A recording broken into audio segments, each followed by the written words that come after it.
جب میں مصر گیا تو مصر کے سلسلے میں اس سے پہلے بہت سن رکھا تھا، پڑھ رکھا تھا. اس مصر کی صورتحال یہ ہے کہ حکمران مسلمان، رعایا مسلمان، اس کے باوجود آپ کو اسلام وہاں پر نظر نہیں آئے گا. میں پچھلے 15 دن پہلے مصر کا سفر کر آیا، اور اس سفر کے بعد میں بارہا لوگوں کے سامنے اپنے اس سفر کے تاثرات کو بیان کرتا ہوں.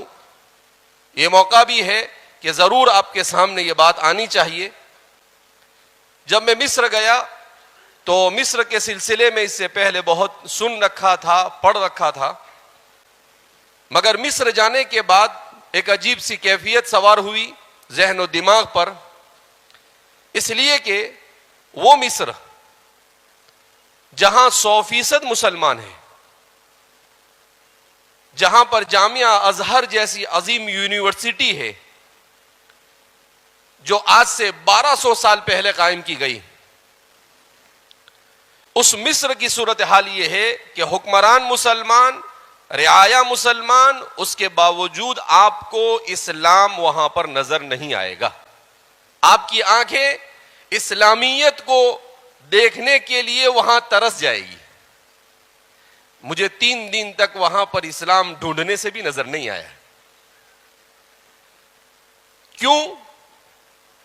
اس کی وجہ یہ کہ ان لوگوں نے دینی تعلیم کی وہ اہمیت نہیں دی جو اہمیت ہمارے اکابرین نے اس ملک میں دی. انہوں نے جیسے دنیا کی تعلیم کا نظام ہوتا ہے اپنے نظام کو اس طرح تو کر دیا، مگر اس طرح کے نظام سے ایسے علماء وجود میں نہیں آ سکے جو علماء مکمل طور پر اسلامی تہذیب و تمدن کے محافظ ہو.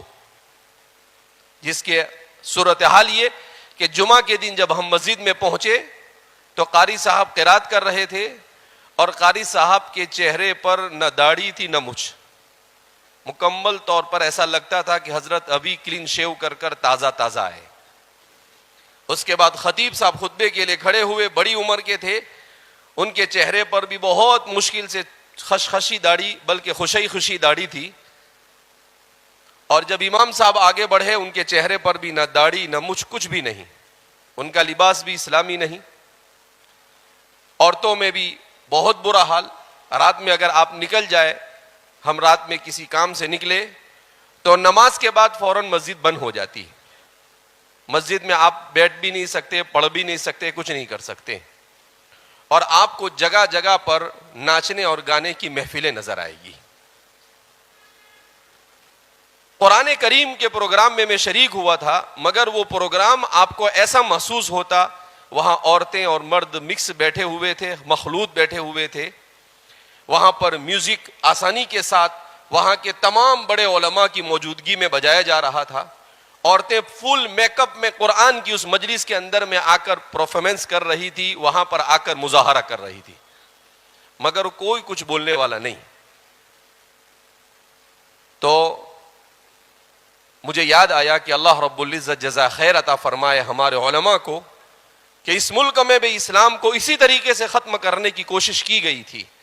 اور لارڈ میکالے نے کہا تھا 1833 میں کہ میں اسلام کو اس ملک سے 50 سال میں ایسے ختم کر دوں گا کہ کہیں پر اسلام کا نام و نشان نظر نہیں آئے گا.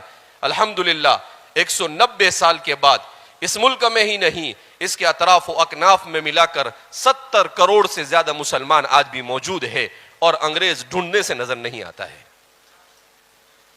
جاء الحق وزهق الباطل ان الباطل كان زهوقا. چاہے کتنے ہی اسباب اور کتنی ومکروا ومکر اللہ واللہ خیر الماکرین،